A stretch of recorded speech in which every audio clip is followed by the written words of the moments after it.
Break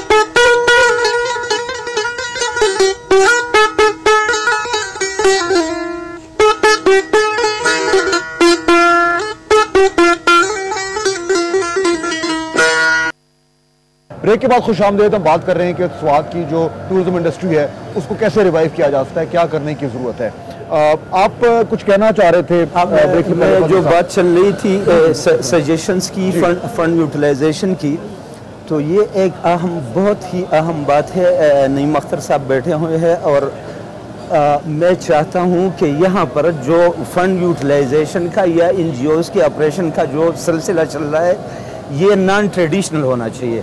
अगर आप उस ट्रेडिशनल ब्यूरोक्रेटिक सर्कल में चलते रहे तो मैं नहीं समझता कि आइंदा 30-40 साल में यहाँ पे कोई डेवलपमेंट नजर आए। ब्यूरोक्रेटिक सर्कल में जाएं तो काम डिले होता है, ये हमारा एक ट्रेडिशनल सिस्टम है, वो तो चलेगा, वो फाइल चलेगी,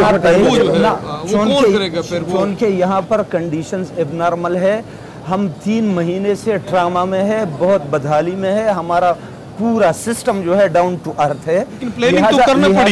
लिहाजा इसके लिए एक ऐसा टास्क फोर्स बनाना चाहिए जो फौरी तौर पर बैठ के किसी भी इशू के सिलसिले में कोई डिसीजन लेने के लिए अहल हो। ठीक है। अच्छा जाहिद साहब, और उसके लिए पारसा है जैसे अब पैरा और पैरा जो अर्थक्वेक में बनी थी तो कोई गुड एक्सपीरियंस नहीं रहा था, लेकिन पारसा जो बनी है स्पेशली फॉर दिस जो मिलिटेंसी से तो उसमें भी हो रहा है, उसके थ्रू उसमें भी हो रहा है, लेकिन डोनेशंस नहीं आ रही, डोनेशंस नहीं आई उसमें। अच्छा, NGOs की बात चली, बहुत अच्छा हुआ कि यहाँ जाहिद साहब पे आना चाह रहा हूँ, वापस आप पे आता हूँ। जाहिद साहब मुझे बताइए कि अब हम क्योंकि प्रोग्राम के आखिरी हिस्से में और उसको समेटना चाह रहा हूँ, अब बुनियादी नुकता यही कि अब अगर हमने सयाहत के हवाले से इसको रिवाइव करने के लिए कुछ काम करना है, कौन से बुनियादी इकदाम हैं जो आपके ख्याल में लेना ज़रूरी है?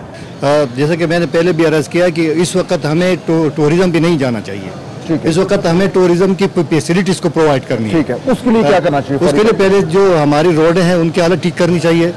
जो फैसिलिटीज है होटल की, कोई टूरिस्ट आएगा तो कहाँ पे ठहरेगा, उनको जो सहूलियत चाहिए, जो उनके लिए अच्छी और रहने की जगह चाहिए वो होटल ही होती है।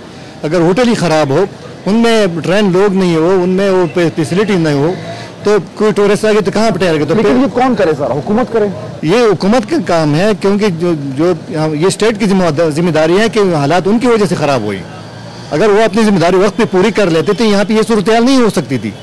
जब स्टेट की बिहाफ पे ये सब उन्होंने अपनी जिम्मेदारी पूरी नहीं की, तो अब ये स्टेट की जिम्मेदारी है कि जिन लोगों के नुकसानात हुए हैं ये किसी एक्सीडेंट में नहीं हुई, ये किसी हदीसी में नहीं हुई। लेकिन स्टेट का जो दलाइल है और कुछ हद तक उनमें वजन भी है, वो कहते हैं कि जो हमारे पास इतने पैसे हैं, अब आप बताएं कि हम उनसे स्कूल बनाएं या होटल बनाएं। जैसे पारसा का जिक्र उन्होंने कर लिया, पारसा के साथ हमारी मीटिंग हुई है, उन्होंने 8.8 बिलियन रुपए होटल के लिए रखे हैं और इस तरह उन्होंने 90 बिलियन रुपए जो रोड के लिए रखे हैं। लेकिन वो कहते हैं कि हमारे पास पैसे नहीं है, पाइपलाइन में है। इसका मतलब ये है कि मे बी आर नॉट, ये होगा या नहीं होगा, और जब आएंगे तो खर्च होगा, आएंगे तो होगा। तो पूरी तौर पर क्या किया जाए? तो मैं इस सिलसिले में बताता हूँ कि हुकूमत के पास पैसे हैं, 50 रुपए 2008, 2009, 2010 के बजट में रखे हैं स्वास्थ्य के लिए। वो पैसे कहाँ चले गए? आप सूबाई हुकूमत की बात करें? नहीं, मरकजी हुकूमत में वज़ीर-ए-आज़म ने ऐलान किया था कि ये पैसे हमने स्वास्थ्य के लिए रखे हैं, अगर डोनर ने पैसे नहीं दी तो ये पैसे हम स्वास्थ्य में खर्च करेंगे। तो हम पूछना चाहते हैं कि 50 रुपए कहाँ चले गए? हमें तो इतने अरब रुपए नहीं चाहिए होटल के लिए कि हमारे 7.5 अरब रुपए का नुकसान हुआ तो हमें 7.5 रुपए ही दी जाए। हमें इतनी पैसे दे कि हम अपने पाँव पे खड़े हो सके, अपने रिपेयर कर सके। अगर हमें 50 करोड़ रुपए भी मिल जाए तो पूरी तौर पर हम होटल के रिपेयर कर सकते हैं, उसको अपने पाँव पे खड़े हो सकते हैं। आप स्टैंडिंग कमेटी को भी एक प्रेजेंटेशन लेके आए हैं, तो उसमें आपकी क्या यही बात है? मैंने वहाँ भी प्रेजेंटेशन हुई, हमारे उनके साथ मीटिंग हुई 24 फरवरी को। पारसा भी उसमें मौजूद थे, सारे मिनिस्ट्री उसमें मौजूद थी, सूबाई और मरकजी सेक्रेटरी उसमें मौजूद थी। तो वहाँ पे मैंने जो सजेशन जो टूरिज्म के डेवलपमेंट के लिए दिए, तो 3 सफात के मैंने वहाँ पे सजेशन दी, वो सजेशन को उन्होंने एक्सेप्ट किया है। और कल मेरे साथ उन्होंने वादा किया कि हम चूँकि फाइनेंशियल की बात हम नहीं कर सकते तो हम सारे सेनेटर जाके वज़ीर-ए-आज़म से बात करेंगे। ये सारे सेनेटर और आपको लेकर हम वज़ीर आला सरहद के साथ बात करेंगे। वज़ीर-ए-आज़म यानी वफाकी हुकूमत की तरफ से ये जो फंडिंग है ये हो सकती है, ये हो सकती है, बेशक होनी चाहिए। बजट में पैसे रखे हैं 50 रुपए, हम उस पैसे की बात करें जो बजट में रखे हैं। जब बजट में पैसे पार्लियामेंट ने उसकी मंजूरी दी है तो वो पैसे हमें मिलने चाहिए। ठीक है। रहीम साहब, ये कितनी इंपॉर्टेंट बात है जो कर रहे हैं आप इत्तेफाक करेंगे कि यही सबसे अहम चीज़ है जो होनी चाहिए कि वफाकी हुकूमत की तरफ से पैसे रिलीज़ किए जाएँ स्वात की जो इंफ्रास्ट्रक्चर है उसको ठीक करने के लिए?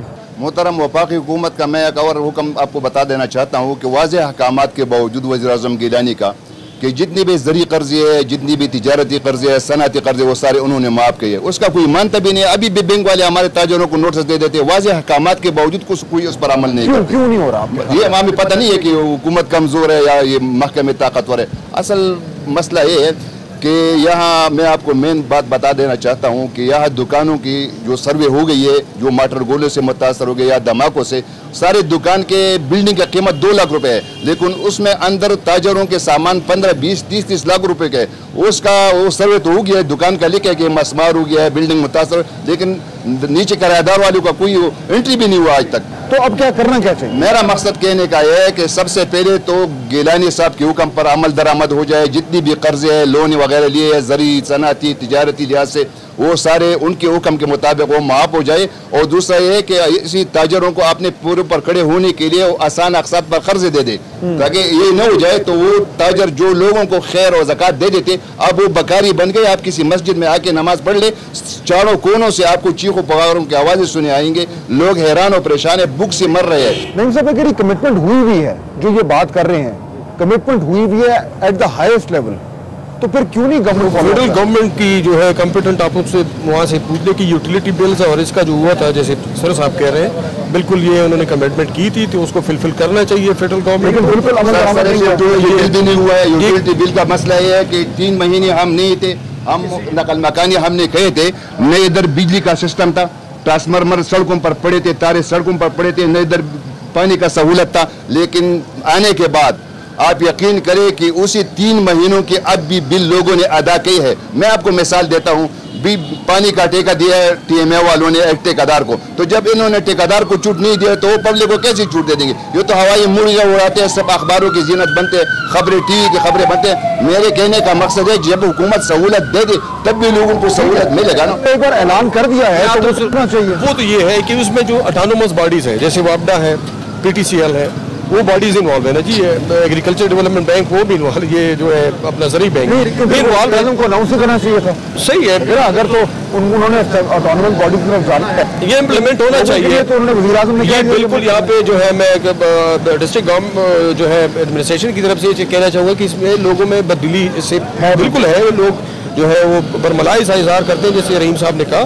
लेकिन आप बिल्कुल चैनल के थ्रू बिल्कुल हम कन्वे कर रहे हैं, प्रोविंशियल गवर्नमेंट कर रहे हैं कि नहीं हो रहा, नहीं हमने कन्वे कर दी है वहाँ से, इस पे काम हो रहा है, इस पे भी काम हो रहा है। और मैं उसके जाहिद खान साहब की बात को आगे बढ़ के उनको समेट के कहना चाहूँगा कि टूरिज्म की जो बात हो रही है कि जी पूरा हमारा जो एरिया है बड़ा सीनिक ब्यूटीफुल, इसमें इम्प्रूवमेंट की गुंजाइश बहुत थोड़ी है। ये रिकन्स्ट्रक्शन की है बुनियादी ज़रूरत, यहाँ पे तो अपनी बड़ी खूबसूरती है, थोड़ा सा लोगों का एतमाद बाल करना पड़ेगा। और इसमें हमारे नेशनल लेवल पे जैसे आप मीडिया के दोस्त ऐसे आते हैं, उसी तरह अगर मीडिया की दूसरी भी लोग आए, इसको हाईलाइट करें कि यह टूरिज़्म यहाँ की एक बड़ी इंडस्ट्री थी, 700 अरब रुपए का जो है यहाँ पे नुकसान हुआ है, और वो आप लोगों की ताउन से जो है यहाँ पे रिस्टोर होगी। जब लोग आएंगे, उनकी डेलीगेशंस आएंगी, ये हसल पसल होगी। जैसे यहाँ के पहली इंटरनल टूरिज़्म है हमारी स्वात की लोकल, यहाँ पे लोग पहले मंगोरा के लोग जो है बारैन कलाम जाते थे, मरगज़ार जाते थे, ये लोग पहले जाएंगे। जब लोग देखेंगे आपकी मीडिया की लोग भी आएंगे नेशनल लेवल, हम ये समझते हैं यहाँ पे लोगों में एक फीलिंग्स है कि जी जो है नेशनल लेवल पे हमारी सपोर्ट नहीं हो रही, हमें अकेला छोड़ दिया।